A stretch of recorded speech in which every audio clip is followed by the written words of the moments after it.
Hello, Commander. How are you? Oh, I am doing very well, Mr. Brown. How about yourself? I'm not too bad today. How's the fortress today? How are the ramparts? The ramparts are coming together. We've got to still install a couple of anti-spy measures, and we'll be good. Powering up the death ray, is a full-time job. So It is. And speaking of Death Ray, how's Mrs. Commander? Is she good? she is doing well. She is doing well. Bright and chipper as always. Hail, Mrs. Commander. Hail, Mrs. Commander. Please tell her I was asking after her. Will do. Will do. She likes to hear that she's spoken of well. So Once you get all your your end sorted out, you have to get her on one of these. absolutely, we will. We are very much looking forward to doing something jointly. Because, if anything, I think we just need to get the dirt on Commander culture. Oh, she won't. She won't dish on me. She's been sworn to silence, and she's complicit in all of my villainy. So, but Well, I beg to differ. Once I turn the Mr. Brown charm on her, she will be putty in my hands. You mark my words, Commander. Well, we shall see about that. I definitely think the channel could use a woman's, wisdom and touch. So, we'll see. It does. We are desperately looking for a woman to come and join the channel on some level. It's okay, just blokes messing about, but yeah, we need women on here. We need, if anything, to tell us when we're out of order, to put us in our place. Well, they are 50% of the population, so. Is that actually true then, or is that just? They're about 51% of the population. Yeah. Yeah. They're much more numerous than men statistically. I've been told various reasons for that, but part of it is that we do not live as long as the fairer sex, and then also it's more difficult to conceive a male embryo than it is a female embryo. So you heard it first there, folks, from Commander Culture. There you go. There you go. Yes. So we have a bit of a sad anniversary on our hands, do we? We have, my friend. I was just going to. I saw this on Twitterland when I woke up a couple of hours ago. Obviously, I'm like yourself, a very big Star Trek fan. Even my audio avatar is the great Mr. Spock. Yes, 6 years today that the great Mr. Nimoy passed away. I can't believe it's 6 years ago. That's a long time. Just he starred in many things, especially in the 60s before he got his kind of Star Trek stuff, and films like was it Invasion of the Body Snatchers? TV programs off the top of my head. Was he in Mission Impossible? Or am I getting mixed up with Landau? He did a Twilight Zone or two. I know that, just like Bill Shatner. Some of those, Sorry, Commander. 1965 appeared in the rejected Star Trek pilot The Cage. 1966 to 69 played Spock Spock in the original Star Trek series, 4 Emmy Award nominations, 3 for his character Spock. Wow, I didn't know that. 2013 appeared in Into Darkness. I think that was his last Star Trek appearance, wasn't it? Mm-hmm. He was briefly mentioned in was it Star Trek Beyond as a kind of. To be fair, I think that was one of the one things that Star Trek Beyond did do correctly. The kind of little homage, the kind of little tribute to Nimoy in the film. They also had to do something with was it Beyond where they had to deal with Anton Yelchin passing away as well? Yeah, there was a little. Obviously, it shot the film, but there was a little tribute at the end on the credits. Yeah. Again, he died at 27. That age of 27, like so many other people have died at 27. If you can make it out of 27 folks alive, you should have a long and happy life. Let's just have a look. So,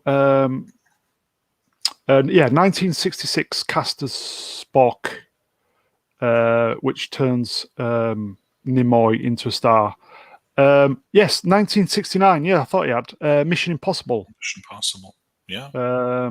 Plays the. Obviously, that was before my time. I do know it exists, but played the Great Paris for 2 years. 1979 reprises the role of Spock in the big screen version of Star Trek, which he wasn't going to star in. He didn't want to come back, did he? It was to do. Was it to do with rights issues from the TV series?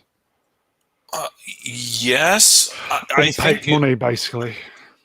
I think also he was just because he was a thespian. He play acting for him was something very important, and I think it even like caused a rift with his parents and things, and he was really serious about this. And here he was, now typecast kind of as this Martian, in a TV show, and I think he really resented that. I haven't read his autobiography, his first one, but it just seemed to me like he just was like, I'll take any excuse I can not to come back and do this instead of embracing it. Yes, instead of embracing it. And I think though that the thespian in him won out, because really, what is being an actor, what is being up there on stage? It's not really, I mean, it is for yourself, obviously, but it's to reach out to the audience. And most actors have a very hard time doing that. I mean, if you're Hamlet, the audience is reaching out to Hamlet, not to you playing Hamlet, sort of a thing. And anyone can play Hamlet. I mean, Hamlet's been played by all kinds of people, but nobody else could play Spock. And I think that eventually dawned on him that that this really is this is how I'm able to connect with people. This is I mean, shoot, he's the William Shakespeare of television science fiction, if you really want to look at it that way. There's nobody more definitive or iconic, and I think that must have gotten through to him at some point eventually, even though he had his disagreements with the studio and he had his disagreements with Shatner and all of that.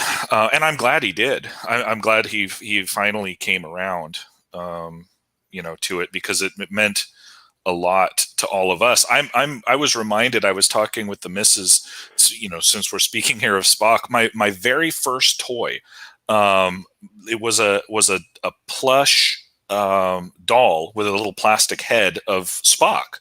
I hadn't even thought about this for years and years and years, but for some reason, my dad, he was, I wouldn't call him a Trekkie, but he was interested in Star Trek, and he would always show it to us as kids on rerun.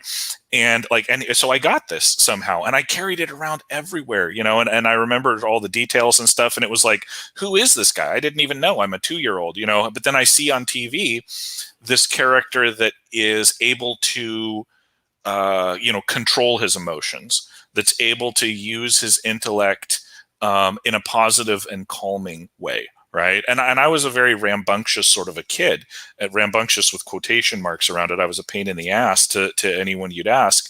But so sort of through this model of Mr. Spock, right? It sort of helped. It sort of helped me through childhood in that particular way, as I'm sure it helped many others in other ways. But and when you're an actor, that is how you want to be remembered. That's how you want to connect with your audience. It's not about a paycheck for people like him. It would never be about a paycheck. See, with regards Mr. Spock, it's the live long and prosper stuff, which for me, I just totally buy into that. And I suppose the Star Wars equivalent is "May the Force be with you." But Star Trek did it first, if you know what I mean. But I don't know. I just totally bought into it and just understood that kind of deep spiritual side of it, even as a kid. Right. And that's why I've always loved Star Trek. It's graspable, even for at the level of a small kid, or all the way up to the much higher, to advance, engineers and doctors and astronauts and stuff. Can see all the angles of a character like that. And you're right, the live long and prosper. It's a perfect sort of personal ethos, if you will. I mean, so, even for people who are religious, for people who are a-religious, you listen to that and you say, yeah, that's an excellent greeting to somebody. That's an excellent way that I want to live my life. Live long and prosper, peace and long life. Yes, peace and long life as well. Yes.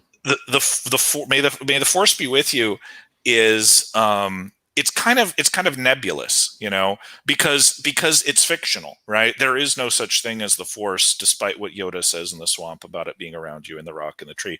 And you kind of have to imagine what the Force is, unless you happen to have watched The Phantom Menace and then they told you it was a bunch of little microbes in your blood. But if you're a real Star Wars fan, that can't possibly be true. It's just sort of a nebulous thing that's out there that George Lucas thought up that's kind of interesting and makes space wizards. But when Spock says live long and prosper, that's something that you can actually do. And you can look at the Federation that follows that sort of ethos. You can look at the Vulcan race that follows that sort of ethos, and you can say, wow, look what they became. Wow, I wonder if I could be like that if I only controlled my emotions better. If I only could maintain strong bonds of friendship with the people around me. If only I could struggle with my inner demons without sort of letting them blast out onto the poor people around me. Because that was something that I grew to understand about Spock's character. As a kid, you just sort of say, he's a cool guy. Say when you understood it, how old were you, would you say, as an estimate? Well, when I understood all of what? How? They kind of live long and prosper stuff. Youngness. Yeah, well, I would say I was a teen. When the Next Generation came around, it gave me a full world, if you will. I don't mean to insult the original series fans, Star Trek, the series, but it was kind of, it was so episodic that it without novelization and stuff, it was kind of difficult to build a full realized world around. Yeah, the extended stuff, yes. And so when TNG came out, you kind of were able to explore that universe a lot more and put those two kind of series and visions together, and you can say, wow, this is really what the future could be like. This isn't just some hokey, science fiction TV show that has, moral plays. This is where we want to go. And it all comes back to that live long and prosper idea. And prosper, by the way, doesn't mean necessarily financially or economically, or it can mean spiritually, it can mean emotionally, it can mean ethically, it can mean socially, and so like I said, so it's a very broad sort of a thing that can appeal to pretty much everybody. But yeah, as a teen, I looked at that and said, wow, this is a character. By the way, Spock was tormented emotionally, especially being Oh yeah, half because human. yes, yes. And that's not something that comes across to a casual viewer or to a little kid, but the more sophisticated and mature I You got, the more I said, wow, this guy, this character, he really had it rough. Yeah, you could kind of put that into today's world with kids who have it rough, with kind of the ones who are kind of split personalities, kind of on the spectrum, as it were. hmm So hmm you would think that they would kind of be able You, to relate to you could. Spock. Well, kids that, and it's not, and here's another aspect. It's not, because it's not just kids who are sort of split, maybe emotionally or psychologically or something, but I've, in my life, I've ran into a lot of people who are mixed race, right? Where they Oh, come from, indeed, yes, basically, excellent, they come yes, from two different cultures. Their mom is from one country or one culture or one yeah. religion, and their Never dad even is from thought of another. that. Yeah, And Spock to them is a paragon, because that's exactly what he had to go through.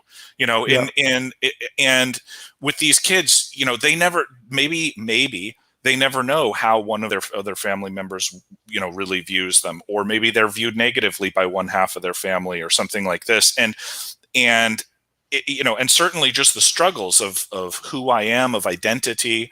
um you know they can invest themselves into the Spock character, and I've seen a lot of people who have become stronger because of the example there that Spock gives us. And that's something I think that's really missed in everyone talking about, the first interracial kiss, the all the progress that was in Star yeah. Trek, the Russian and the crew and all this, but that Spock was really multiracial, right? And so that was an individual struggle that he went through, and I think that was something that Gene Roddenberry certainly intentionally wrote in there, Oh, you think it because is? because he kept coming back Oh, to it. right, okay. See, again, this is how naive I am. I didn't even kind of really think of the context of that.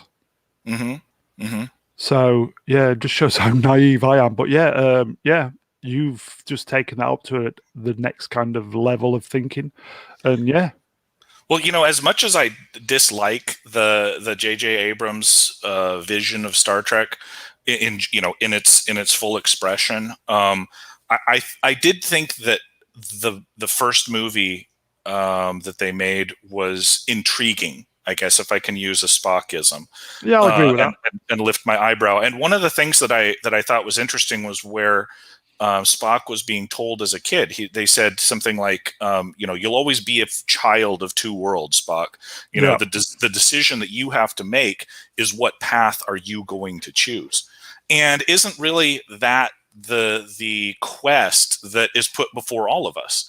Whether we are half Vulcan and half human, or whether we just, whatever our life circumstances, we control our own destiny. And that's why Spock himself and Star Trek in general stands completely at odds with this disgusting sort of victim culture that's going out there. There was nobody who was yes, more of a victim of his circumstances than Spock himself.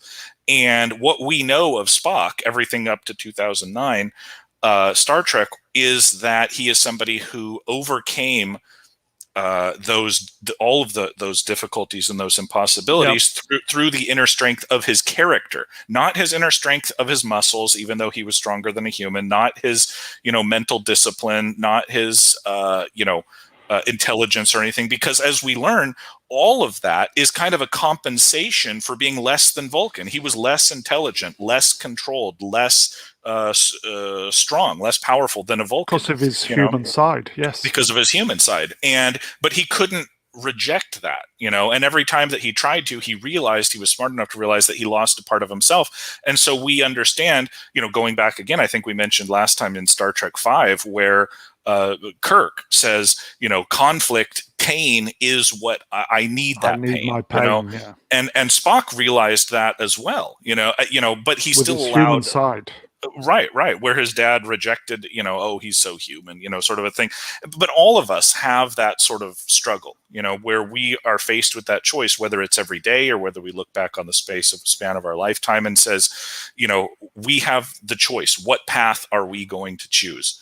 And the tragic people, choose the path of victimhood, and the people who will go on to find success and to find happiness as a side effect are the people who will sort of, if you can use an Americanism, pull themselves up by their bootstraps, right? And say these challenges, these things that other people would call minuses, I'm going to add together and multiply into a positive. The thing is, though, it is very easy to concentrate on the negative stuff and play the victim because it is ultimately easier. Mm-hmm. But there's probably there's no rewards.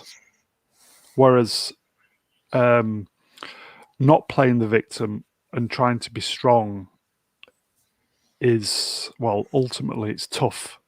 It's not easy.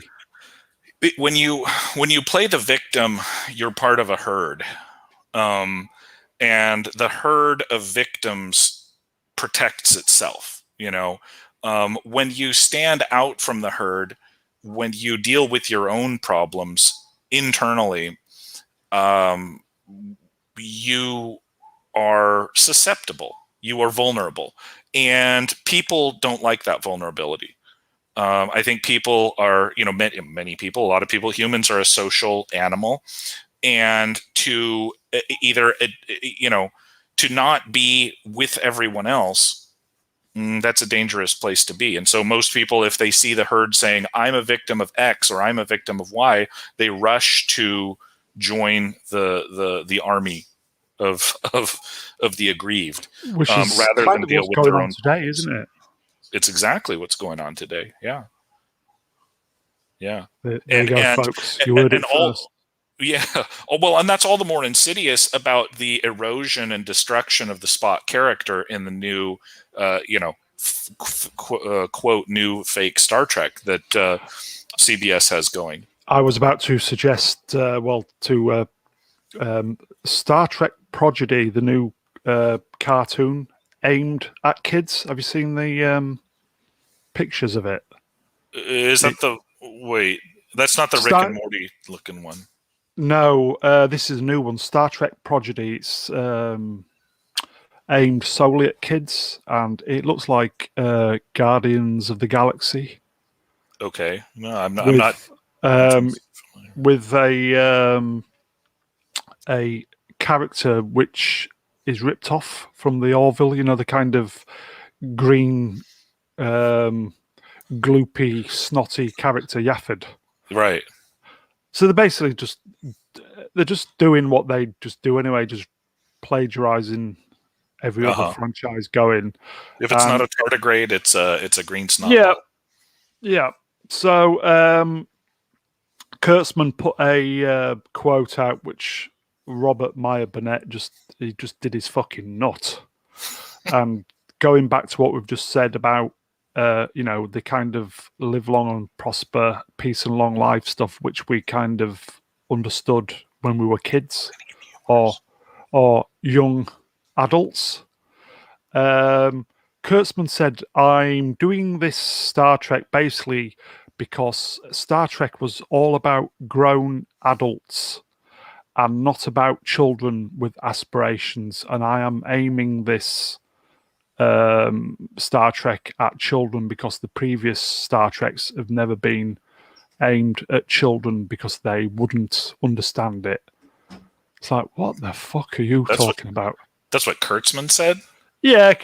What a mendacious, stupid fucking cunt. I swear to you, I am, that guy, I'm not a violent man, Mr. Brown, but if you just get your henchman to do it, don't you? If he ever ran into my fist in a bar, I wouldn't. The missus. Send the missus round. No, I don't want him dead. But it's like, I mean, that complete. Okay, we all know this. All of Spits in us, our face. talking about this. Well, it spits in our face, and it shows how ignorant he is of the franchise. I mean, you have Jake, right? You have Nog, you have Wesley, you have Alexander, you have what's the name of the little girl in Voyager? Naomi Wildman, right? You have Yeah, all of these like the actual Borg children. legitimate kids. Oh, the Borg kids. Oh my gosh, I can't forget those. Those are some of my absolute favorite characters in the entire franchise. Look what he did to Icheb. I okay, never mind. I will release the misses on him for that. Yes. Because Icheb is absolutely one of my top 5 non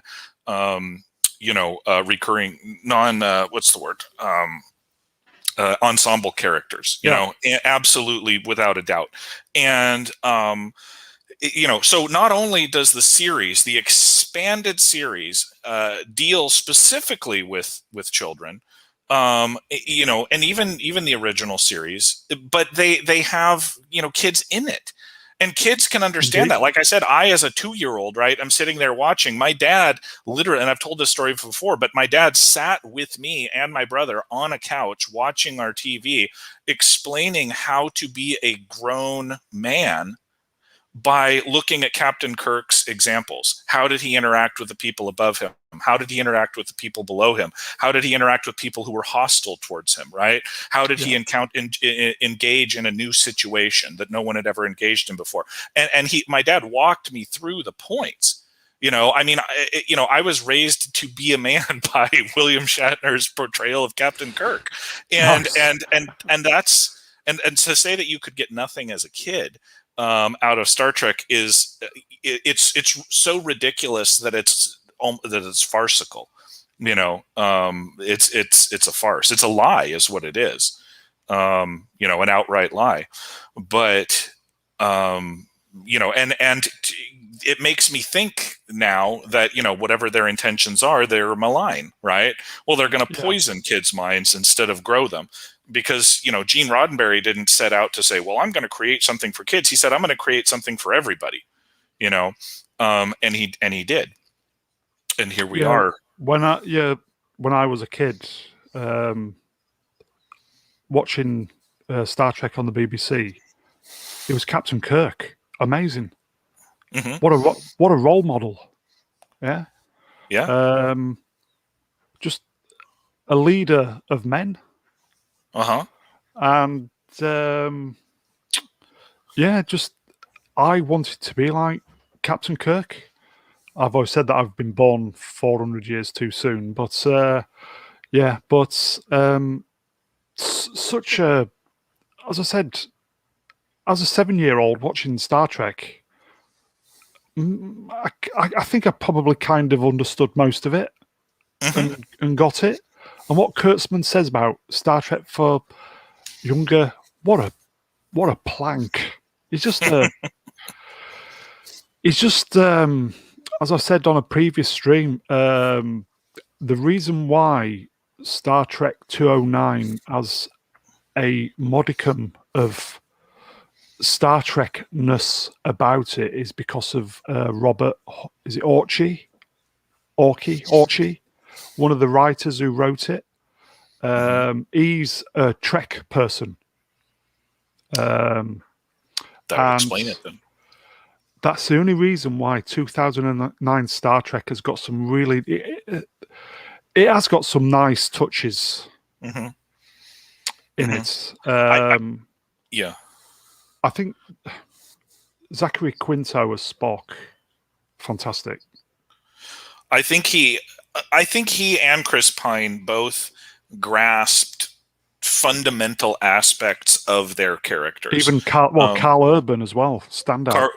Carl Urban did extremely well. What I was hoping that they would do is just spin off a series of, Carl Urban as, young McCoy sort of series, because he really stole the show.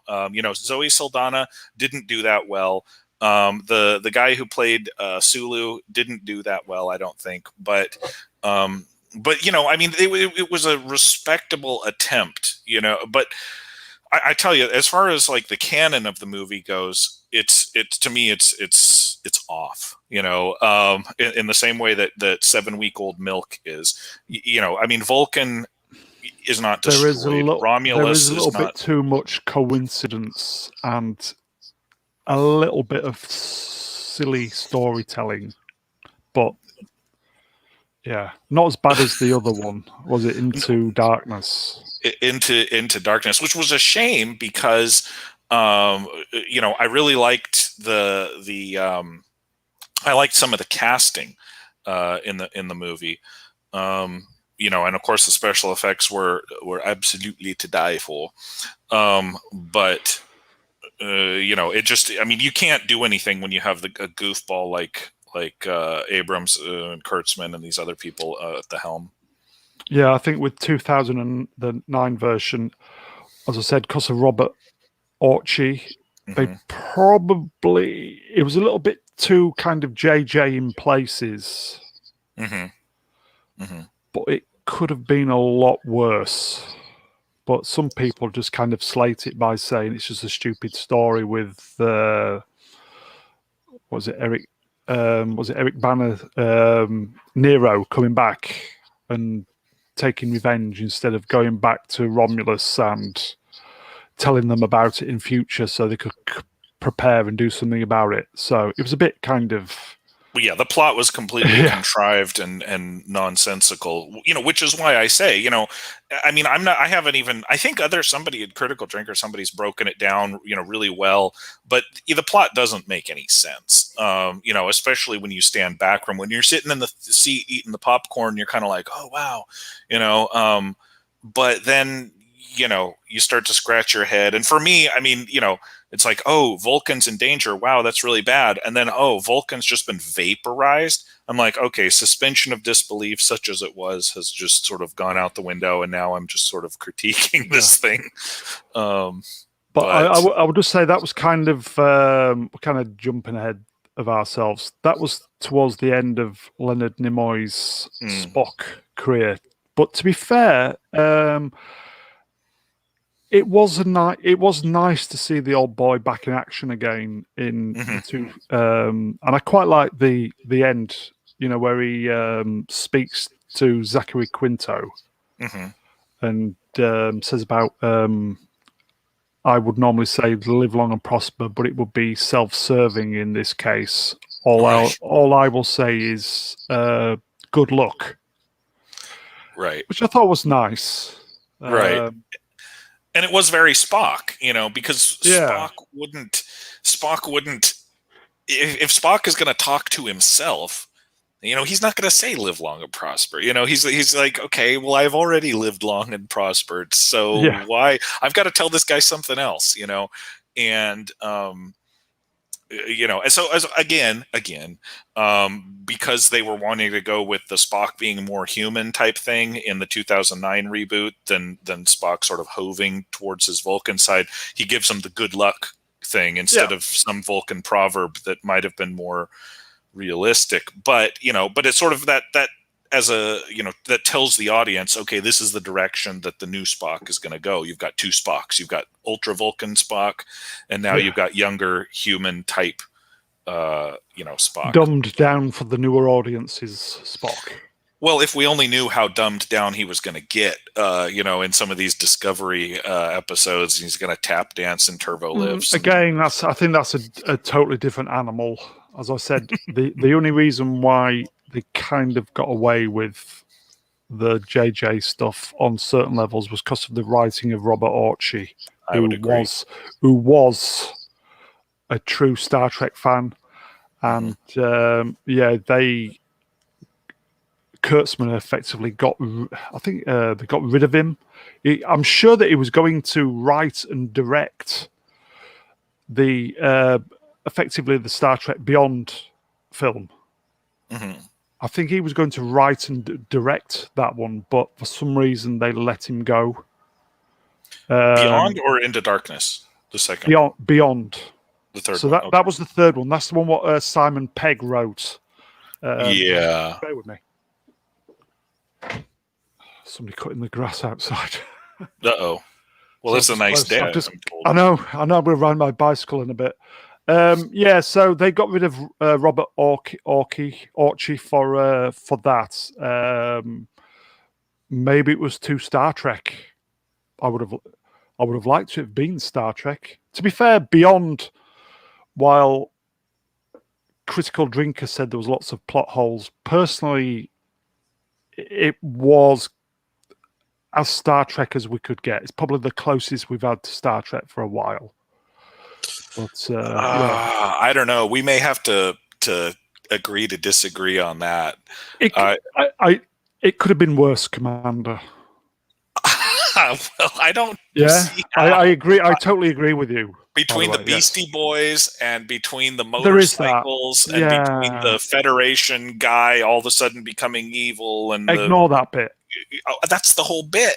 That's the whole movie. Okay, you're right. You know, but you know, I don't want to take your fun away from it. I saw it. You know, I didn't see it in the theater. I put it off, and I saw it on an airplane, I think, and I just thought, this is just you know. It just gave me a headache. All right. Yeah, I mean, at least I could enjoy with the with Into Darkness. Like I said, I really enjoyed the visuals and I really enjoyed the casting. You know, but you know, with Beyond, it was like there was nothing to draw me in, and I don't find Simon Pegg to be a very compelling Scotty. You know, despite the fact that apparently his wife taught him the accent or some goofy thing like that. It's not bad accent, to be fair. It's what? It's not a bad. He's got the accent down to a T. It's really good. Well, but here's the thing. Yeah, wee Scottish bastard. Commander Culture, you wee bastard. I'm not a bastard. You're a fat bastard. Fat bastard had a better Scottish accent than Simon Pegg. Hey, that's not bad, Commander. Well done, mate. Well, thank you. I lived in Scotland for a wee bit. Very good, mate. Very good. But yeah, no, I don't know. But see, Scotty, that was the thing, because Scotty, you know, played by James Doohan, didn't have a perfect Scottish accent. That was the great thing. Yeah, it was Canadian, almost, though, wasn't he? He was Canadian. He was Canadian. And I mean, you know, you can have Canadians with good accents like Mike Myers, you know, of Fat Bastard fame. But, you know, it's kind of like, you know, it's got to, like if it's not a half fake accent, it's not really Scottish. Well, this Scotty's too Scottish, you know. But I don't know. You know, Simon Pegg, he just doesn't. Okay, I don't know. Scotty had a different demeanor about him, I think. Yeah. And I don't know. I don't know how to explain it. Yeah, Yahtzee. I'll just show.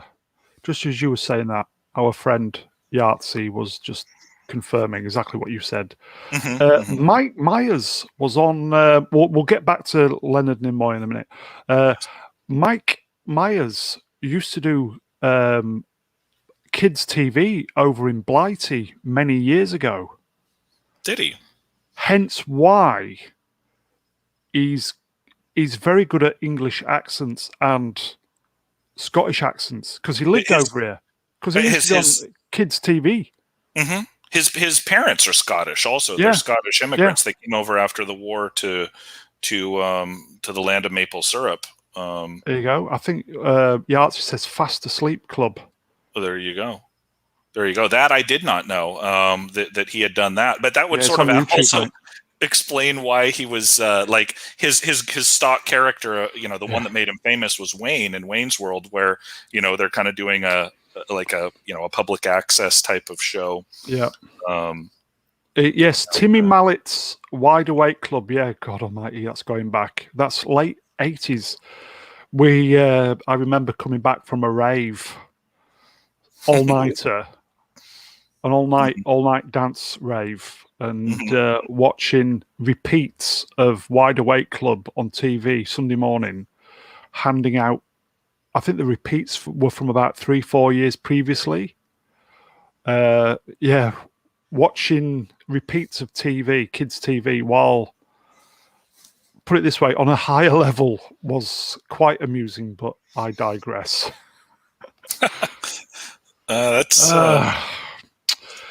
Shall we just get back to what we'll do is we'll get back to Leonard Nimoy, because we went off on a little bit of a tangent when we got to Star Trek: The Motion Picture. You know, when he decided to come back, because as we said, he wasn't going to come back, was he? Because of rights issues and not being paid for his use of was it Paramount or the TV studio not paying him for the rights for the merch. So he wasn't going to come back, was he? And the Spock character was going to be somebody else. I think it was. You've seen the motion picture, yes? Yes. I think it was. The Spock who was in the transporter accident. Oh. I think because they formed or something. There was a malfunction, wasn't there? Mm-hmm. I think I'm sure that one was going to be the Spock replacement, but obviously Spock came back. So because as we said previously, Leonard Nimoy, I think he didn't understand it, did he? Up until that point, I think I don't know to which extent he didn't embrace it, did he? No, he didn't. But like I said, I think he came along to it because in that time period, you have up his biography that between sort of 69, whenever Star Trek went off the air, and 79, it was kind of like, I want to get on with my life.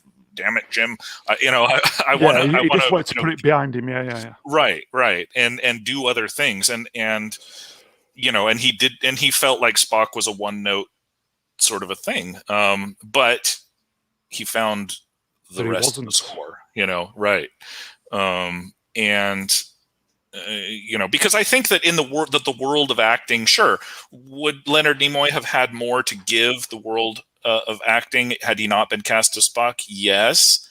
I don't think he would have been as memorable, though. He would have gone on to do shows like, Mission Impossible. He would have gone on to direct 3 Men and a Baby, and he would have gone on to direct this and that and write this other thing and just sort of become one of these Hollywood sort of, stock, solid, reliable, competent writer-directors. But in acting here, he really, he changed an entire, not just generation, an entire culture. Yeah, an entire culture, because Star Trek really wouldn't have been the same without him. And I think that his when he was in the pilot, that there was some understanding of that. It's like, well, we can't bring back this guy, we can't bring back that guy, but that guy, we really need him. And so here he comes back. In the non-canceled pilot, with Kirk instead of. Pike and all these other guys. Jeffrey Hunter, yes.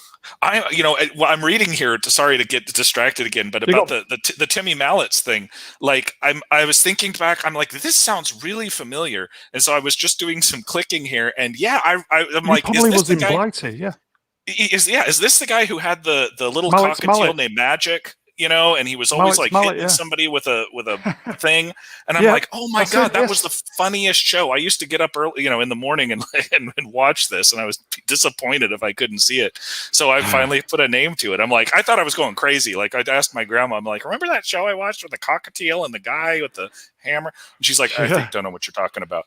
But okay, here we go. So you guys just brought me back. There you go, Commander. You would get up for mummy and watch TV on a morning, kids' TV. I would drag myself back from an all-night rave off my face, watching the same program. That's the difference. Yes, well, I would have been at the all-night rave had I been, strange how things your age, but manifest. Yes, indeed. So Nimoy came back to the motion picture, which I think maybe because of Robert Wise directing, and they wanted to do kind of a serious Star Trek event, I would say, with the motion picture, kind of like 2001-esque, Close Encounters-esque, and there's so many videos on YouTube about the motion picture, or slow motion picture, or etc. etc. Compared to some of the films today, it's a masterpiece compared to Masterpiece. yeah. Yeah, It's but it's as Robert Meyer Burnett, it's his favorite Star Trek film because for him it was where Star Trek grew up, and I can see that. hmm I can see that too, and not just grew up, but it took the because when a show is on for I'll give you an example, Firefly, right? If you know the show I know Firefly, the show, but it's one I missed. it's you have to watch it if you I saw the haven't film. seen I it. liked the film. The film when it came out. I thought that was a nice little It, film. it was an excellent film, and it was also an excellent follow-on to the series. But the series, there was some synonymous, stuff there where it has this fanatic following, where it wasn't given its due by the network. It was canceled like before its time. In Star Trek's case, Star Trek sort of came back, but it remained very niche, right? It was like if you're in the 60s and you're watching Star Trek, it's like, okay, and then 10 years later, who's going to remember that? 10 years later, who's going to remember Yeah, Firefly? Or Serenity, the movie. And it's kind of like by putting those motion pictures back, by reuniting the crew, it jump started the whole thing all over again, and really made it more than just this one science fiction show. I mean, people, oh wait, is that the one with the robot that says danger, danger? Oh no, that's a different one, danger, right? danger. Danger, Lost Will in Robinson. Space. So yeah, and so it sort of blended together. There were a lot of other good science fiction shows or competent science fiction shows in that time period as well. But now it like you like.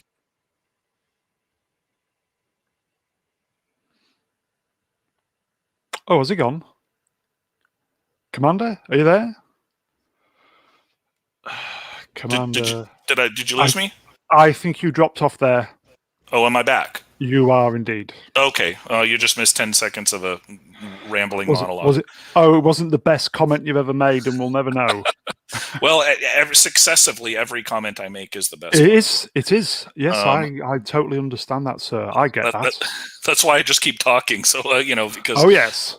But anyway, yeah, I think that it was definitely excellent. The movie wasn't 2001.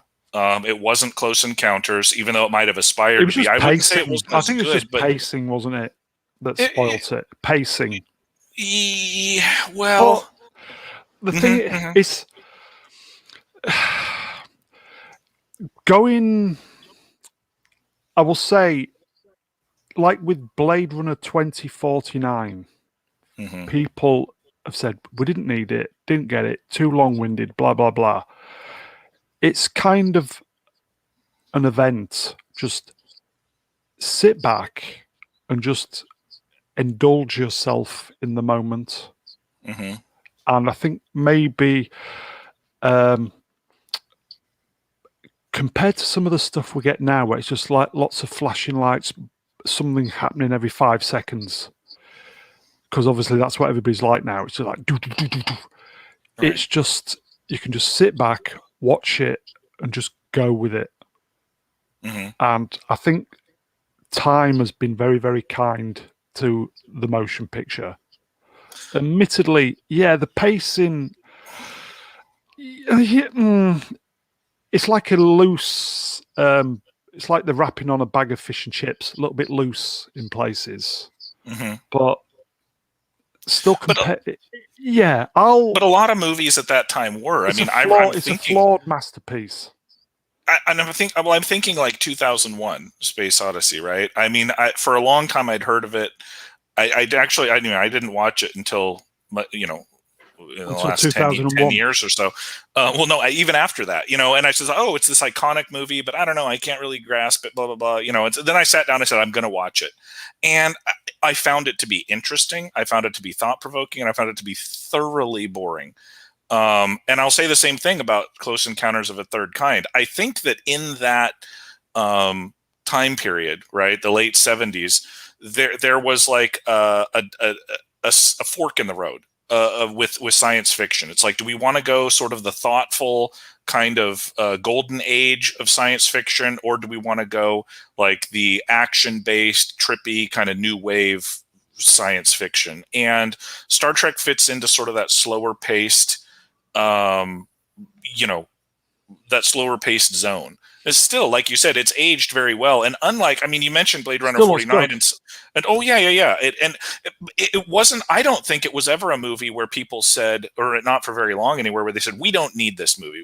There was never really a lot of debate about whether they needed to have a Star Trek movie or not. I think everybody was, general public and Star Trek fans themselves, everyone was quite jazzed about a Star Trek movie coming out, regardless of what they thought about it after they saw it. And I think, I mean, it just like with Serenity, the movie fits in very well with the universe that was created by the original creator for the series. Yeah.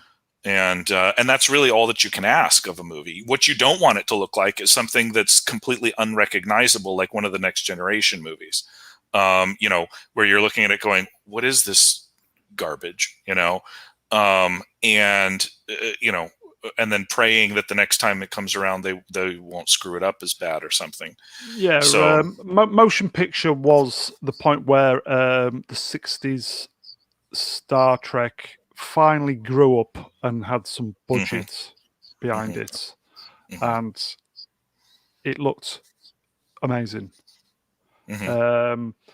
Visually 10 out of 10, just like old. Yeah. As I said, the film is flawed. A lot of people would. What is a big issue is the humorless aspect of the film. Very, very stern, very serious.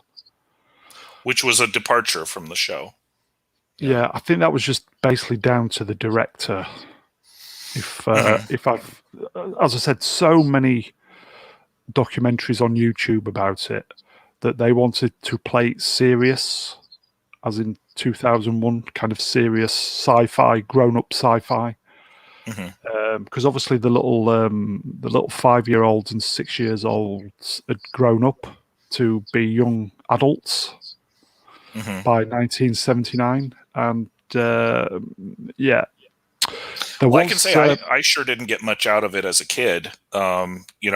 Watching it on VHS and stuff, I just thought, oh, what is this? Okay, and what I really liked was what was the one where they have to save the whales. We were talking about whales before the stream started. Yeah. That one was just a blast, and it kind of got the humor of the show back. I don't, as a Star Trek thing, I haven't heard the final judgment on that movie, but I enjoyed it. It was, it was filmed in my hometown. So SF. It's at Monterey, where the aquarium was. They actually they said it was San Francisco, but then they filmed all the aquarium stuff there in Monterey, which is south of San Francisco. I'm sure I've been to Monterey, or I've driven through it. Oh, have you? I did. I did San Francisco to LA Pacific Road. Trip. Yeah. Then you drove. Yeah, you would have driven through Santa Cruz. Yeah, I've been. And then Monterey with like Pebble Beach, and then you got Carmel, and then Big Sur, and then you're down south. Who would have thought, eh? Oh yeah. What year were you driving through there? That was 97. 97. Okay. All right. I was making plans to rule the world back then, were you? I was. I had just been released from my 4-year term in high school, and was out to, take over the world. And the rest is history. The rest is history. But yeah, we'll just finish off with the motion picture. That, as I said, the pacing and the humor, or no humor, it's flawed, but the one thing it has got going for it is the original cast came back together, including Spock, and you kind of get the feeling that Spock was very duck out of water throughout the film. And I don't know if that was intentional or written or just kind of by accident, but there is a documentary saying that at the end, Leonard Nimoy improvised some lines. You know, where the line is saying, "Will you be staying, Mister Spock?" And so it's, "Will you be staying, Doctor McCoy?" Yes, blah blah blah. And then, "Will you be staying, Mister Spock?"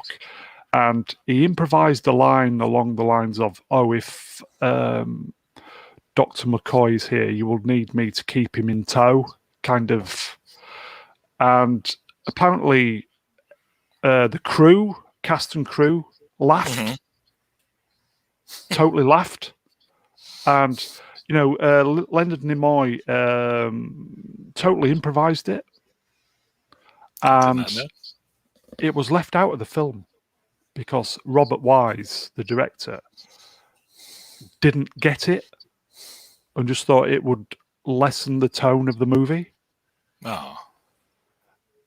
That was a moment where, for me, Leonard Nimoy, I think he was buying back into it. I think he was beginning to realize Mm-hmm. the bigger picture. Mm-hmm. Would you agree? I would. And it had to have been because I think he wrote. I mean, I don't know exactly what the contracts and stuff was, but I had heard that he had written the contract in such a way that, yeah, I'll come back for this one movie, and then I'll get blasted into a million pieces, and then never come back. And then it was like all of a sudden Spock, they're searching for him, right? And he's back and he's alive, and you know. I think that, and I think you're right. I think that something in that process of either making the movie Yeah. or the movie being released to the public Yeah. and the acclaim, that he was like, I really need to do this. I Is think that was probably the beginning of his trip finally realizing his place. Mhm. If you understand what I mean, if I know Sure. you do, but so obviously that was left out of the film. Which, seeing that at the end of the film, my God, that would have just been a totally different film because you would have just thought yes, Mhm. but they just didn't Right. put it in the film. It would have been like if you Missed saw the opportunity. Back to the Future movie when Doc puts his sunshades down and goes, "Roads, where we're going, we don't need roads." Yeah, And then you're like, "Yes, there's gonna be another one. This is so awesome." yes, And yes. the saga continues. And then 3 years later, Wrath of Khan popped up. Mm-hmm. Mm-hmm. Yes, Nimoy wanted to leave, didn't he? He just kind of thought, "All right, we'll give it one more go. We'll go out on a high Well, I or a think low." I think he was always worried. It was just the being typecast, and because again, I don't know. Maybe you can speak to this. I'm not, or maybe somebody like Doomcock or somebody. I don't know the lore of Hollywood, but even in the '60s and into the '70s, there like television / cinema wasn't such a thing where somebody would get typecast as somebody. Nobody looked at Jimmy Stewart and said, "Oh, that's Charles Lindbergh," or "That's Mr. Smith going to Washington," or Yeah, looked at Cary Grant and said this, or Humphrey Bogart and said that. It was just like, oh yeah, play a role.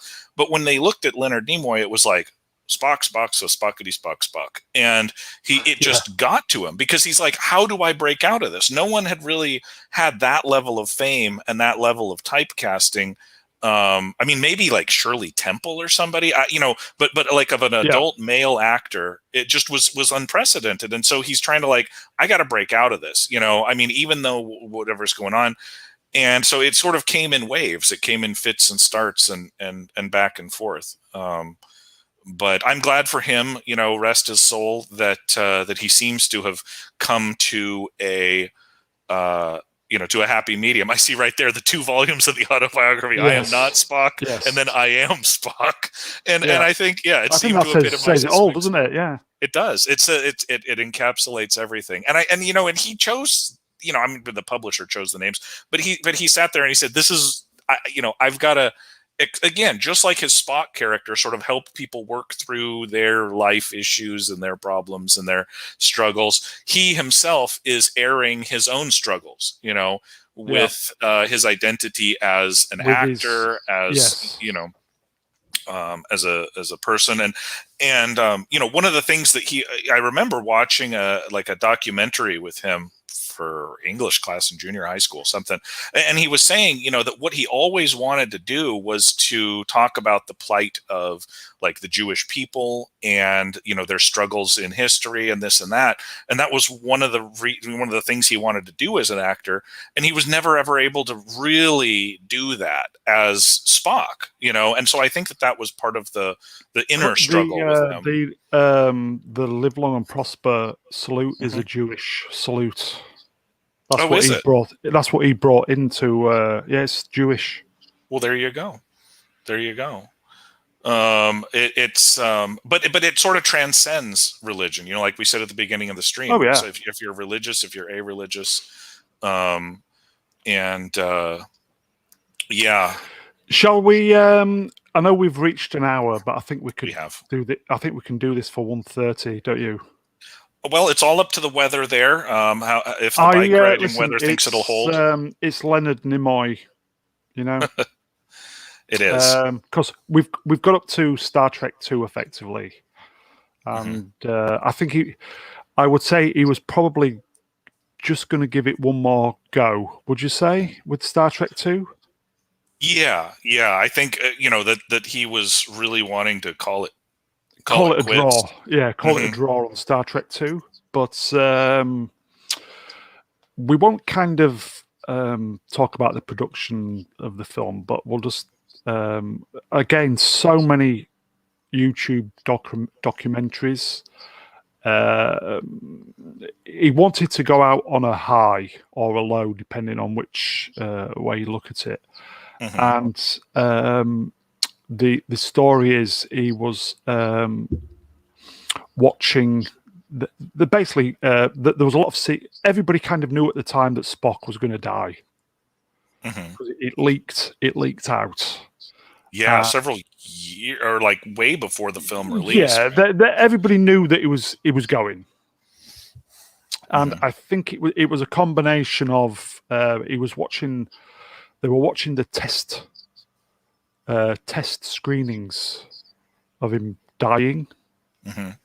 Basically, there was watching the test screenings of the film. With obviously test screenings involve Joe Public. And they were watching these test screenings and seeing Spock die, and everybody just left the theatre on a downer. Crushed, yeah. Absolutely crushed. And Harv Bennett, who was the producer, who chose the Khan episode, and the director and Nimoy, especially Nimoy. Nimoy thought, how can we leave it like this? It's just like it is a funeral. So, and the story is that Nimoy realized that was his epiphany about Star Trek and the character, and that was the moment where they decided, look, we can't just leave it like that and leave the audience with absolutely no hope. And Nimoy realized that, okay, what have I done? I think that was his moment where he realized that I need to embrace it, because a lot of actors would dream for a character of such character development and being loved by so many people. Actors would dream of such things, and he was effectively just walking away. And he realized, better start embracing it, boys and girls. So the plans were hatched on how to get Spock back and how to give the audience some hope. Hence the kind of the ILM, Industrial Light and Magic. After many conversations with Harv Bennett, Nicholas Meyer, basically the Star Trek crew for number 2, devised a plan on how they could kind of get him back. Hence the reworked, the ILM scene where they have his funeral, they shoot him out in the photon tube. And you see the planet fly by and it goes into the atmosphere, then into the jungle with the torpedo. That was added after the test screenings. Oh, that was the hope. Can you imagine Star Trek 2 without that? How flat would you feel seeing your beloved character gone?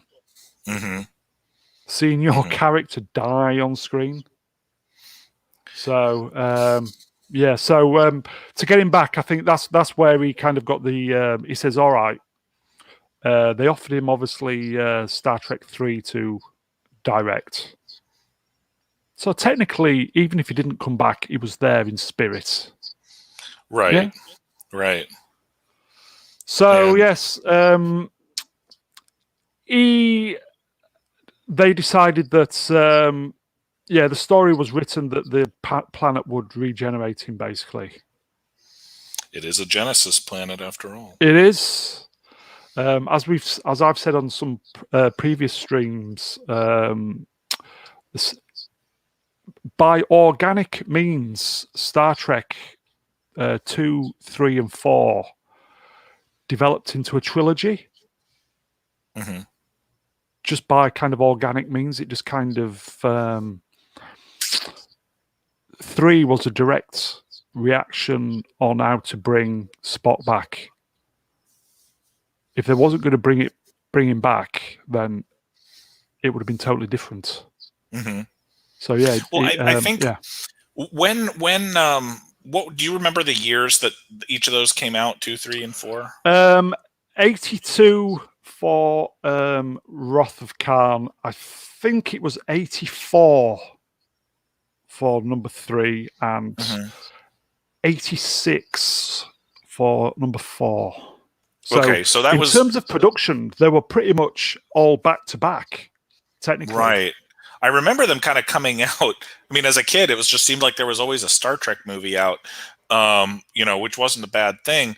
I don't think I was allowed to go see them. It was a little, rough. Ooh. But I mean, they had Disney movies. I was lucky enough to see them at the cinema. Amazing. I can imagine. The first one I saw was number 4, the one with the whales. But but I think, speaking of like the unintentional sort of continuing story and trilogy, because Gene Roddenberry wanted, from what I've heard, to kind of make his Star Trek less sort of standalone episodic and more character growth. And he was writing his way into The Next Generation at that time, which is a much more sort of character developmental arc sort of a thing than we got in the original series. Not as much as like DS9 or something, but still. And so it could be that, even though it wasn't planned out in advance, it was like, let's continue the story. Let's keep the people's interest. And I think that was a brilliant idea, to be honest. Mr. Tupac Shakur, I am very glad to be here. I'm glad you're enjoying it this morning. We are having as much fun as two human beings are allowed to have. And I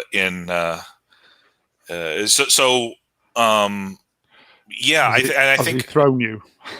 Yeah, a little bit. I'm kind of trying to reading and talking at the same time. If I chew gum, my head would explode. Concentrate. So Gene Roddenberry there, that's also, I think, the strength of a guiding vision, right? You can have writers, you can have directors, you can have showrunners and actors and things like that, but a creator who's kind of holding everything together and saying, this is my world, this is my vision. We see the same sort of thing with George Lucas's vision, right? As soon as he legally steps out of the picture, sort of the racketeers and buccaneers come in and throw the whole thing to mess. But I would say, luckily though, with Star Trek 2, 3, and 4, the racketeers were people who understood Star Trek, because Roddenberry's involvement, I think it was all to do with how number one, motion picture was perceived, because it was too cerebral, and boring. Effectively, right. They wanted something more film. And that's why Harve Bennett was brought in, because he was the specialist in doing TV programs, and obviously he had the experience of doing TV programs on TV budgets. Because when you think about it, 2, 3, and 4 weren't made on a lot of money, but they were good, weren't they? They were just like really, really amazingly fine-tuned TV episodes. And Roddenberry didn't like that. So you will see that his involvement, basically, it's from number 2 is non-existent. He was just down to executive consultant, wasn't he? But they had to answer back to the vision. You know what I'm saying? That's why I'm saying that the guys who Harve Bennett, I don't think Harve Bennett hadn't even seen a single episode of Star Trek, but he went back and watched the entire series in sequence. Wow. And that's where he got it was the Khan. That's where he got the idea from Space Seed. He's like, this is the guy we want to. He understood Star Trek completely. Plus, he had the people around him as well who understood Star Trek. Whereas that's not happened recently, and that's why it's all gone to shit. But when the people involved in Star Trek are writing lines for Star Trek and directing Star Trek, I think that says something in itself. Yes, no? Yes.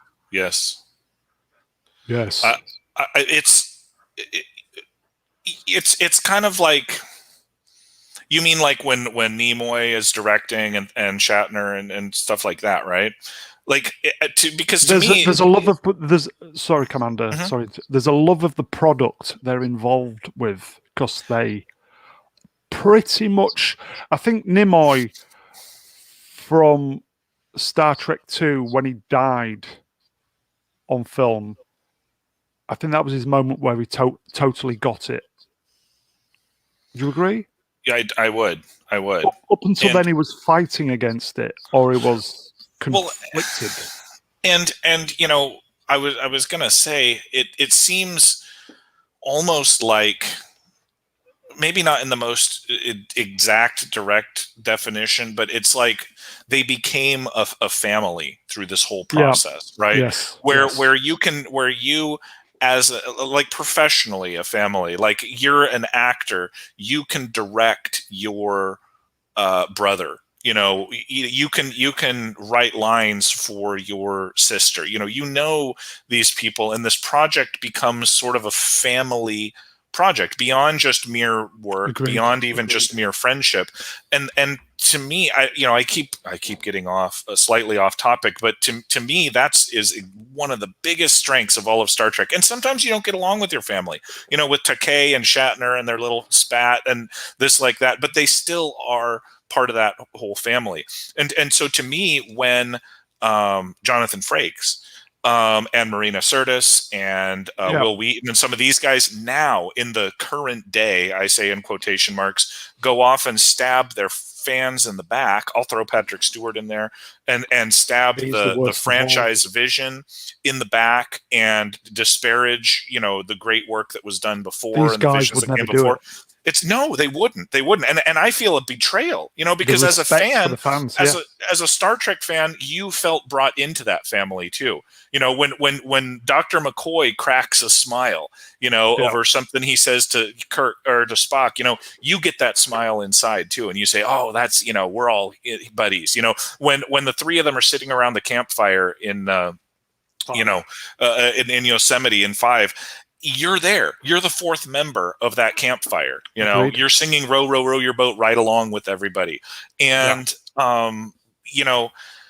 and that's the joy of the whole project, the whole Star Trek project, and that's the tragedy also that you that you see the whole project coming when you see it coming to ruin, as now. And but you can always go back and you can watch those original movies, and you can watch that original series, and even TNG, like I think Tupac up there said, is the best honoring and continuing the lore. I'm sorry, the love of the franchise. Yeah. Yeah, and that's what it is. It's a love of the franchise. You love your family, and Spock. I'm sorry, Nimoy came to love, his extended family as well. Totally embraced it. Yes. And that's why when we lost him, we felt it, and Oh yeah.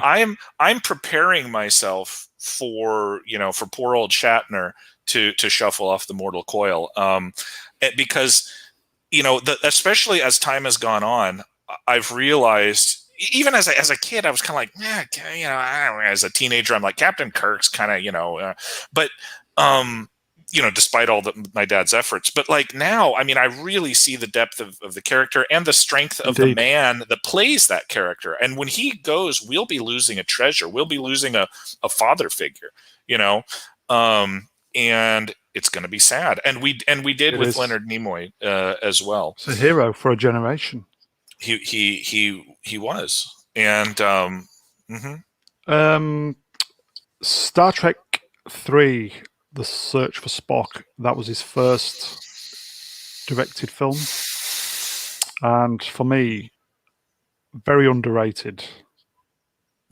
Very good film. As I said, it competently directed, decent plot. As I said, it was an organic trilogy, and obviously, Christopher Lloyd as Cruise, the Klingon. Great story, because obviously there was Kirk's son David, who we'd seen in number 2. Some really good expanded storylines of the characters. As I said, Carol Marcus, the love interest for Kirk in number 2, finding out he had a son, David, who was murdered in number 3. Trying to save. Well, they didn't know at the time, did they? But going back to Genesis to get the body, effectively. Some of the scene with Mark Leonard and Kirk, in the apartment, in Kirk's apartment, when he's doing the mind meld. Such a great scene. Kirk was Shatner. For me, I think Star Trek 3 was Shatner's tour de force. When David was murdered and Shatner fell back in his chair, and he goes, "You Klingon bastard! You've killed my son." That was, for me, Shatner's finest moment. And you could easily make the argument that it was I've got tingles Nimoy who brought him out. Yeah. Who brought it out in him. He knew, they knew each other's strengths. He says, I bet I can direct you even better than you can direct yourself, And I think the legend is that was a mistake, that he caught his foot on the floor or something, and they just left it in. I think that's the urban legend about that. The apocryphal? It was just kind of by accident. But powerful.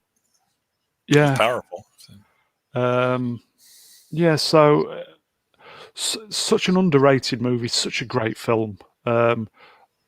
We had the death of Spock in number 2, which was a downer, a big downer. I think it would have been. I think they did the right thing by putting the ILM sequence at the end to give the well, he's dead, but he might come back. That was a master stroke.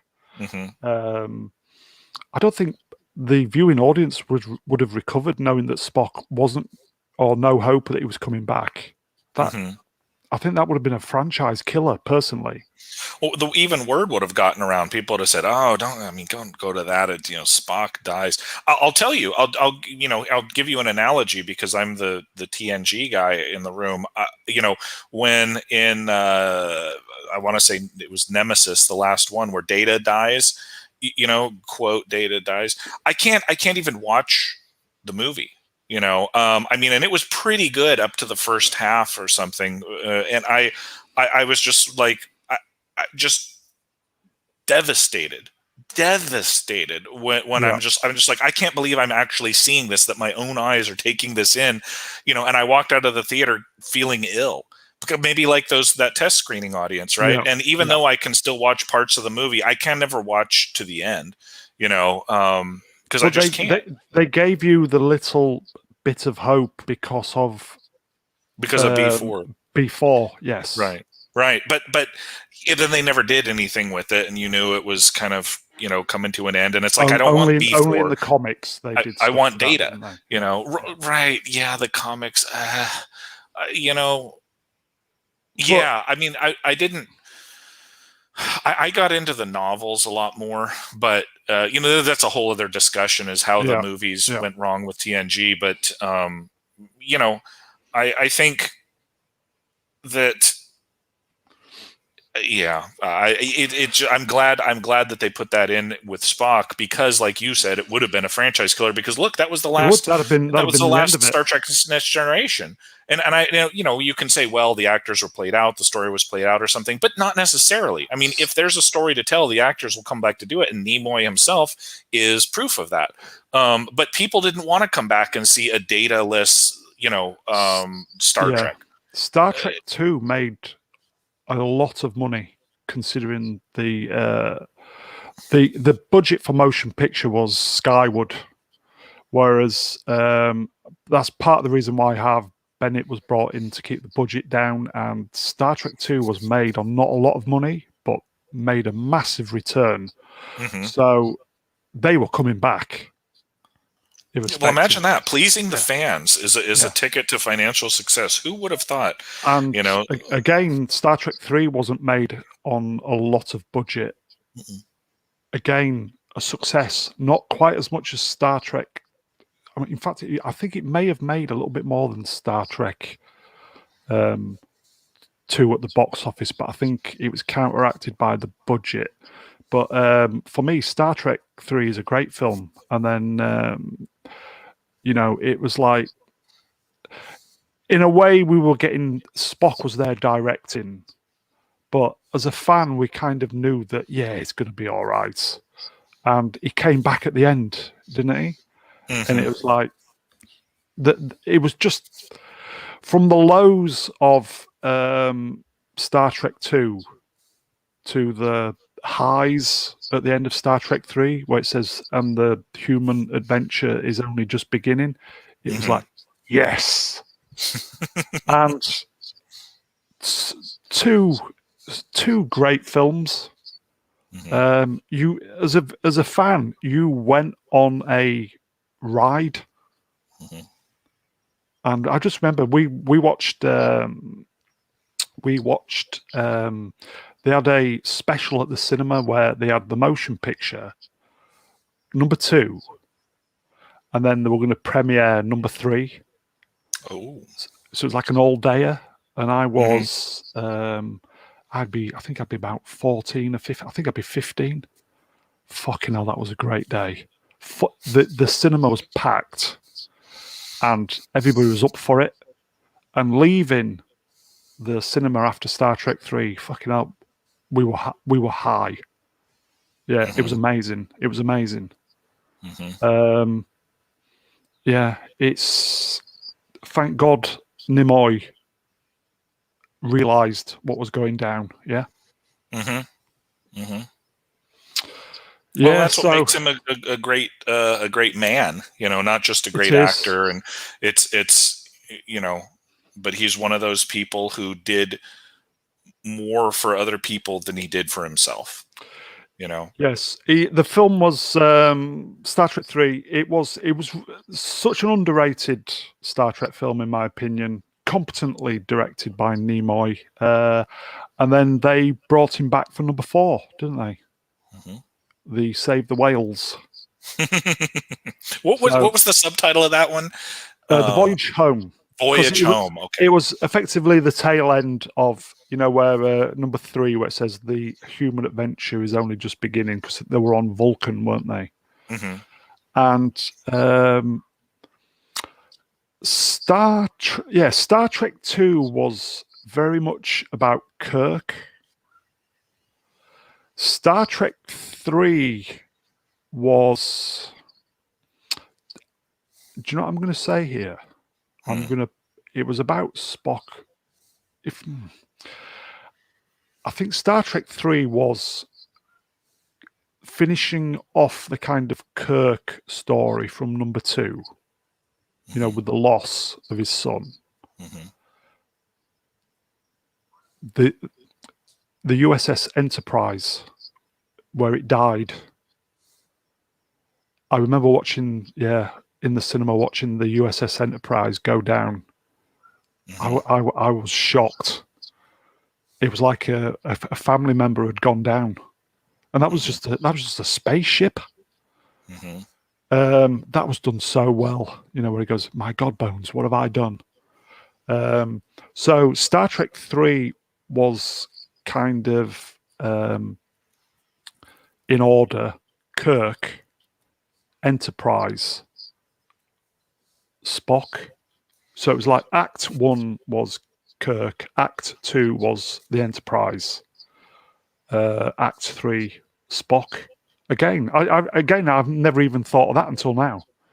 And then, we went straight. So obviously we finish off on Vulcan, and then we go on to Star Trek 4. So we're going back home to face court martial, effectively. Mm-hmm. And then obviously that big space dildo decides, where are the whales? Where are the whales? And they had to Again, slingshot around the sun. yeah, time travel, which some people who are associated with the film say time travel is impossible. So Star Trek 4, another great film. I think at the time I was very, very disappointed by it, because the previous 2 films were, tough act to follow. Mm-hmm. But this was very much Star Trek going back to the humor Mm-hmm. part of it, wasn't it, Commander? Very much, yeah. And that was my introduction to cinematic Star Trek.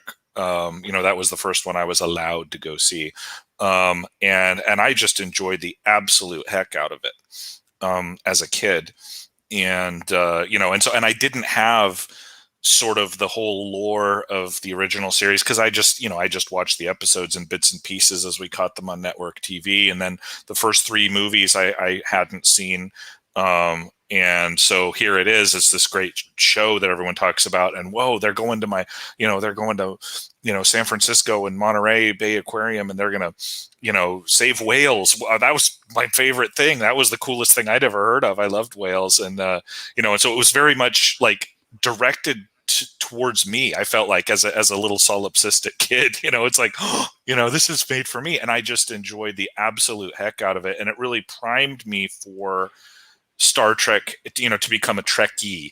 I started associating with more people who were into Star Trek, and I made some of my best friends that way. Still to this day, my best friends, and because their dad was into it, or they had watched this and that, or went to conventions, and and then the next one is in Yosemite, which is just again down the road from where I Yeah, was, been there, been there. and yeah, and Amazing beautiful, place. and I'm like, oh, this is my people, but So way in the you've got that future. emotional connection straight away then. Very, yeah, yeah, visceral sort of connection. Yeah. Even it's not even theoretical. It's like Kirk was climbing this El Capitan. Yes. When I'm standing in the aquarium, I'm like, Kirk was here. In the 1980s, even. And Spock was wearing a karate suit. I remember it. Yeah. When we went to San Francisco, we drove to, is it Golden Acre Park? Golden Where, Gate Park. Yeah. yeah, Golden Gate Park, where the Klingon bird of prey landed. We went there. hmm That's sad. Yep. Yeah. It was probably cloaked when you went there, but Yeah, we didn't see it, so it must have been cloaked. Yes. yes. It's funny. I'm reading because you were talking about how you went to see a doubleheader with Star Trek 2 and 3, Yeah. I think.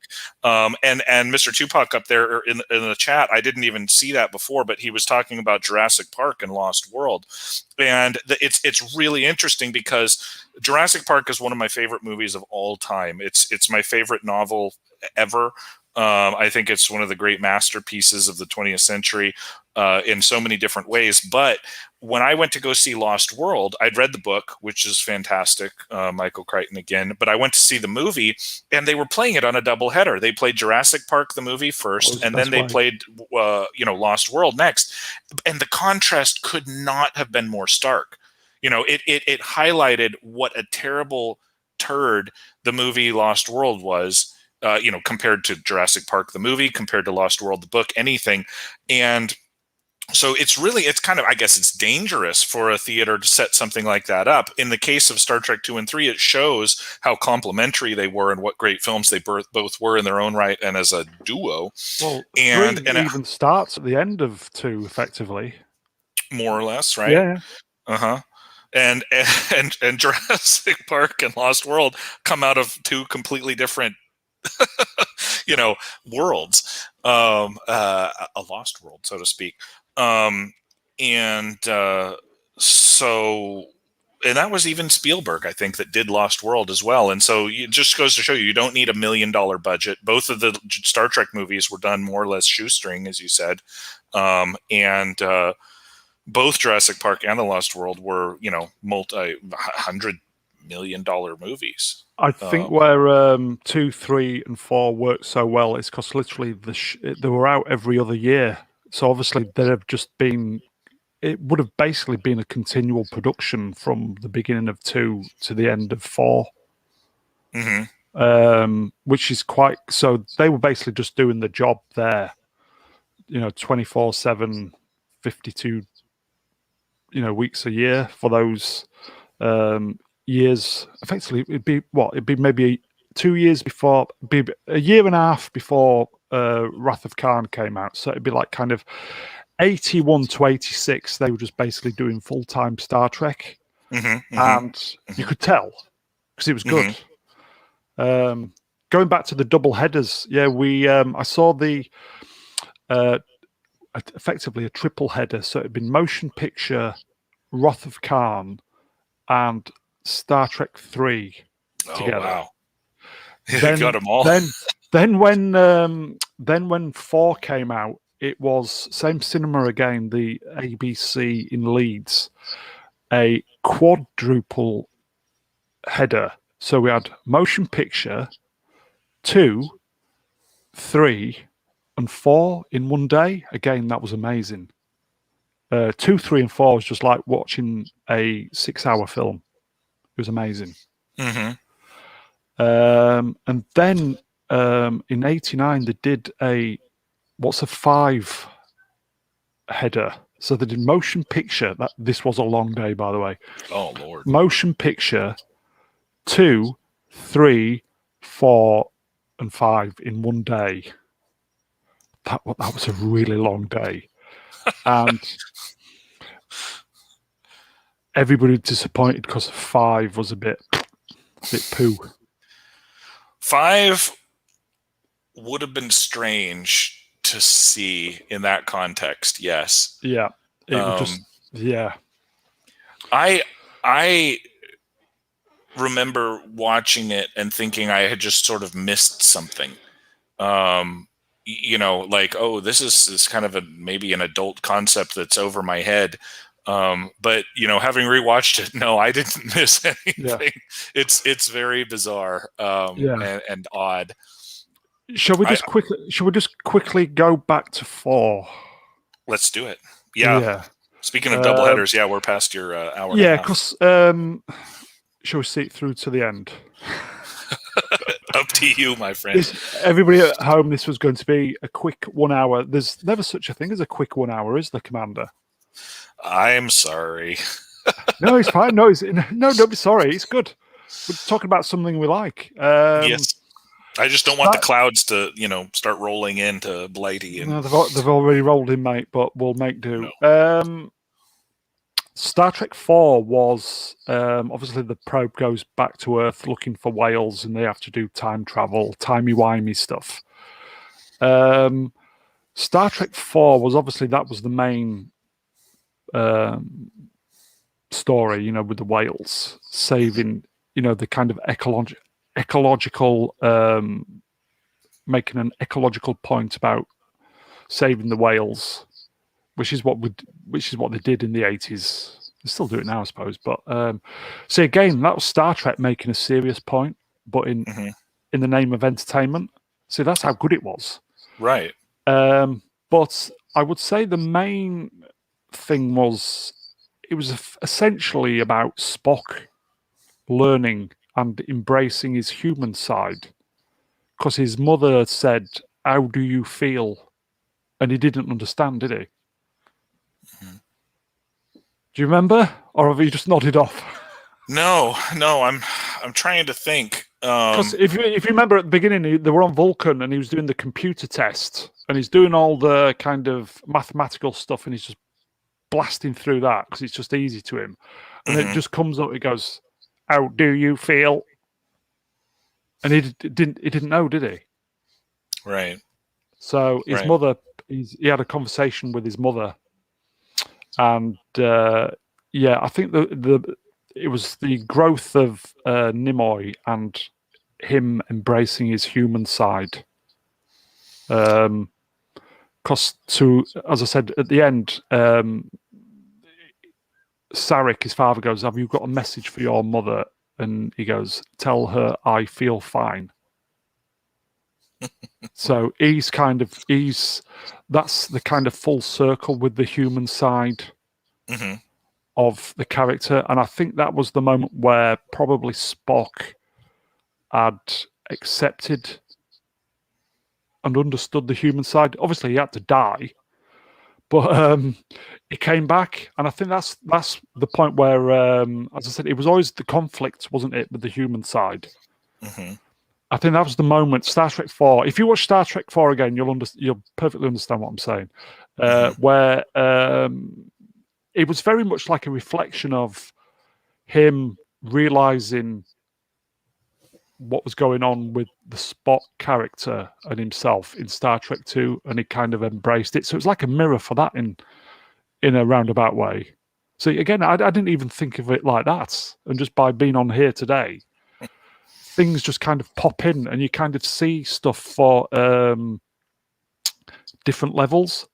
Right. Look at things from different angles. This is why people like Doomcock and Gary are so good, because they do this day in, day out. And I suppose it's just effectively just hardwiring the brain to pick it up, isn't it? Right. they probably do it in their sleep. But that's the fun for me of getting on here with you and talking this stuff through, because that's where you really I don't know, put stuff together, put two and two together, is when you're hashing it out. When you just accept it or see it or view it. And this goes back again to some of our earlier points about the victim culture and the SJW stuff. And it's like there's no critical evaluation. That's what we're doing. We're critically evaluating, we're reminiscing, we're looking at the good and the bad, we're accepting both of those, and we're saying, what else can we draw out of this sort of endless well of interest, in these various Star Trek movies, and here we go. new stuff every time we look at it. And talking to other people, getting outside of our skull. I could sit here in my lair and imagine all day long about what the movie was, but then in talking to you, you pull out different ideas. You should. That would never I would recommend you should watch 2, 3, and 4. Set a day if you can, and or every other, one per day, and just watch them all together. They're just so fantastic. I think again with Star Trek 4. I think the acting of Leonard Nimoy just got better and better, and I can pick up on the nuances now of his acting. 5 is, it's a bit of a, but I've grown to like 5. Nimoy's acting is comedic timing, especially with Shatner. It just gets better and better. And for me, I think Star Trek 6 is Nimoy's finest moment on Star Trek, other than obviously, I'd probably say 2, where he dies. I just think he gets. You'll see if you revisit the films, his acting just gets better and better, and I think Star Trek 6 is peak Nimoy, peak Spock. I will have to revisit those, because I don't think I've rewatched one of the full ones since there were video rental stores. And you'd go down and you'd rent the cassette. So that's got to be 20 years or something. I have since lockdown started, obviously a year ago now. Can you believe it? A year ago. Oh boy. I did completely revisit the Star Trek films, and So they are great. As I said, of Star Trek the motion picture, it's just pacing, but it's a Star Trek as Star Trek can be. As I said, the acting of Leonard Nimoy towards the end, just incredible. Just absolutely on the money. I think as the films went through, it became more about Nimoy than Kirk. Kirk was the beginning of Star Trek, and there was kind of like a changing of the guard. Number 3, with the Enterprise squeezed right in the middle there. I would say, sort of on that line, to me, Kirk was always the soul of Star Trek, and Spock was always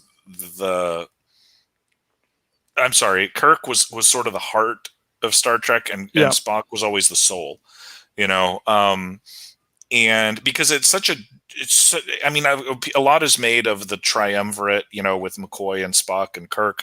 But if you look at one of the things I like to do, I'll tell you this, Mr. Brown, when I look at ensemble casts, or when I look at characters spread out over in a movie or in a play or something like that, one of the things that I think that a lot of writers do, and I like this and I try to spot this, is their characteristics, individual characteristics of a whole person.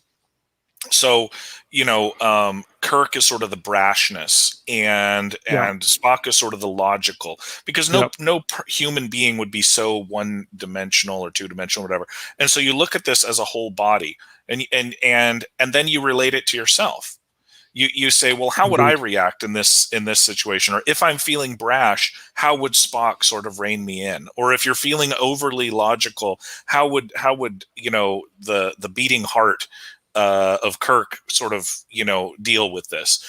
And so that plays off of itself perfectly, because the strengths and weaknesses of those two characters complement themselves as well on screen as they do sort of in your own ideation of the story, and it's I think that's what makes the timelessness of Star Trek.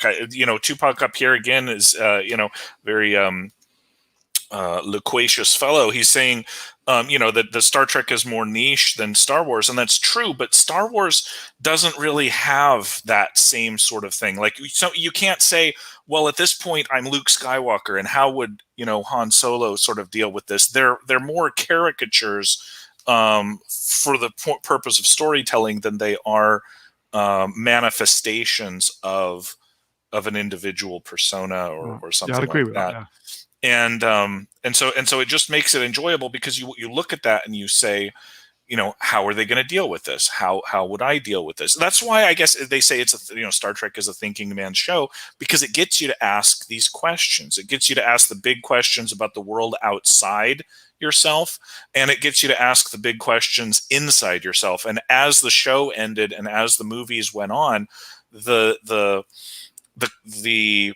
performance of these actors drew that out in you even more. Yes. So yeah, I don't know. I don't even think the new stuff would even get close to the old stuff. But again, it's different times. I think looking back, we had it good, didn't we? Mm-hmm. We had it good. Well, we did. We had actual entertainment instead of propaganda masquerading as a time filler. Yeah. And I know. Shall we we'll just finish off in a couple of minutes, yes. So in terms of the original franchise, Star Trek 6 was the last time Nimoy was on the original. He popped up on TNG in was it?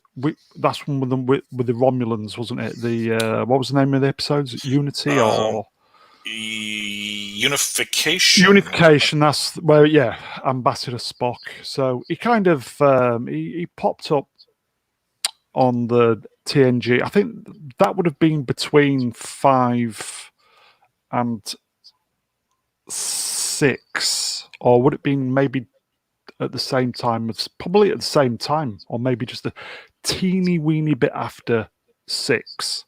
It's probably about 92, wasn't it? Maybe 91, 92. Yeah.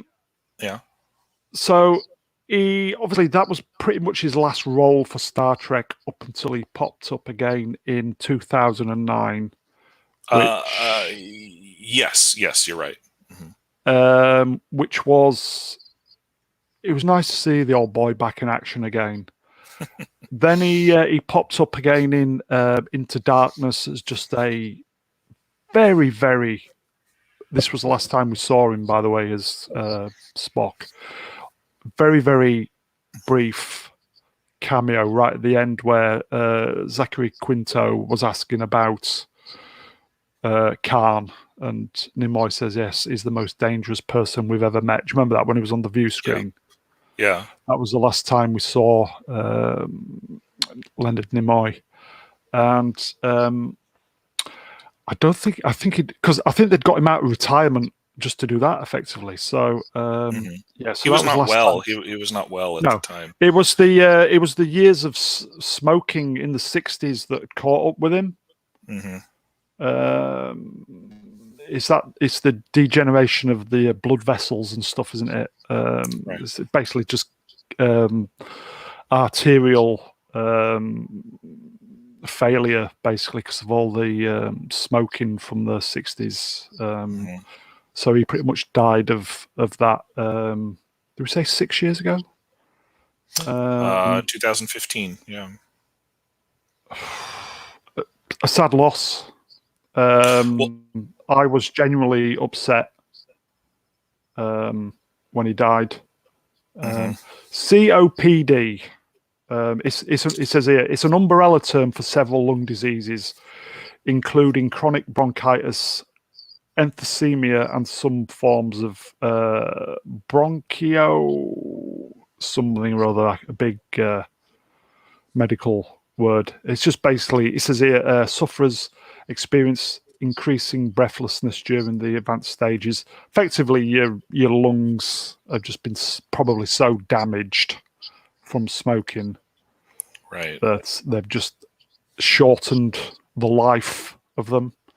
Right. So yeah, I think I should. And for all I will say, because, I, for all the grief that I rightly give to, Jar Jar Abrams and these kind of people, he didn't do Spock as a character or Leonard Nimoy as an actor wrong in the 2009 Star Trek. When I heard that he was going to be on it, I was genuinely afraid because of how they had treated Bill Shatner and Kirk in Generations. And I said, oh my God, what are they going to do? Are they going to do a cheap thing? Well, they did a cheap thing. They blew up Romulus. They blew up Vulcan. They did all this other garbage. They killed Kirk's dad, but they didn't do Nimoy wrong. And I was grateful for that, to be able to see the character respected and the actor, frankly, respected. I think we should thank Zachary Quinto as well, because apparently they became very, very good friends, didn't they, in real life? Mm-hmm. He went to the funeral and everything. Yeah, Zachary Quinto he was fantastic as Spock. I just think maybe the kind of dumbing down of the character on certain aspects. If he had been written better, he would be amazing, a worthy, but just as good. Yeah, he would be an absolutely 100% worthy successor. But he was written goofier and goofier, and just sort of not used properly. But you could say that about literally every actor from, Mark Hamill all the way down. So to finish off, Leonard Nimoy, cultural icon, yes, a hero to many, to a generation. Just a great actor, but as I said, he's hashtag LLAP, live long and prosper. That's the thing in itself. Mm-hmm. Well, I want to say a great actor and a great person. It takes a lot to exist in Hollywood, even back in the day, and to not become, corrupted or jaded or, a bad person or an unpleasant person. And he seems to just have been a good person. You know what I mean? And beyond just his character on screen, because that's who his first autobiography wants to remind us that he was Leonard Nimoy, not Spock. I think I'm going to have to read them books. I don't read many books. In fact, I don't read any books. I think maybe it's about time I address that. They might have him on tape. Maybe he even reads them. Yeah. Shall we finish there, my friend? We can call it a day. I was going to come on here and talk about some serious things this week that has been going on in the world that we kind of mentioned on a previous stream. Do you remember many weeks ago saying America will be bombing countries? Mm-hmm. And they did this week, didn't they? They did indeed. So looks like America will get what they asked for, but that's another stream. Unless if you want to quickly speak about it now for the next couple of minutes. Well, I don't want to change the tenor too much of the thing. We can always leave the audience waiting, and time will tell. How big of a deal this is. But I'll say real quickly that the concerning thing for me is sort of, obviously I'm not a pacifist, but I'm also not in favor of reckless and stupid military adventurism. So, but the real problem here is that President-elect Biden is not really in command of his own faculties, right? I mean, this is pretty clear. You know, he has a hard time holding a conversation, and makes a lot of gaffes more than always. And so the concern here is he's certainly not formulating military adventurous plans. So who is actually directing the bombing here? And that's a big concern, because really this is something that's always been vested in the quote imperial president, and it's always somebody who has a goal in mind, or who has has an agenda, has an ideology. There's some reason behind it. Biden himself, as an individual, has nothing except to figure out what flavor his pudding's going to be, for his 4:00 dinner. And so now that we have this happening, it's of concern to me as a citizen of the formerly free world, that there's, as many would have maintained before, sort of a cabal of people that are calling the shots.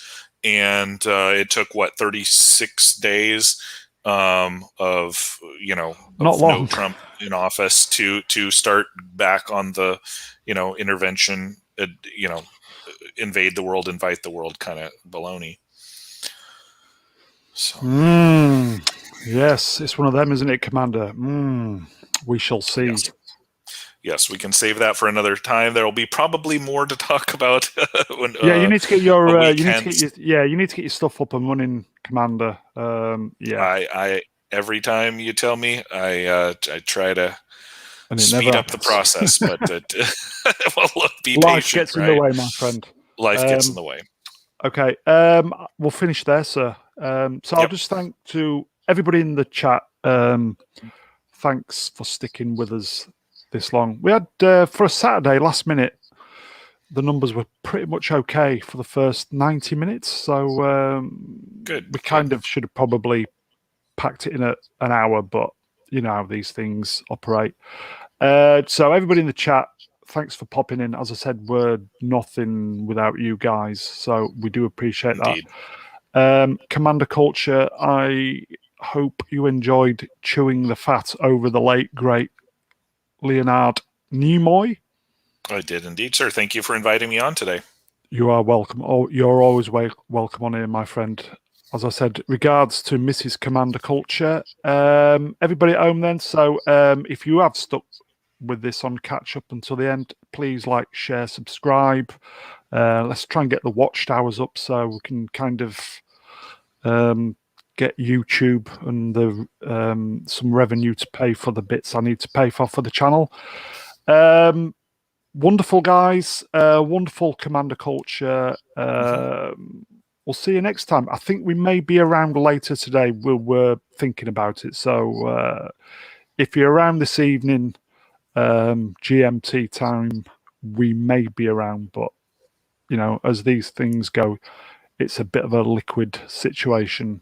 Talking for 2 hours does make you very, very tired. But anyway, thanks, everybody. We will see you soon. Take care. Enjoy your days. Take care.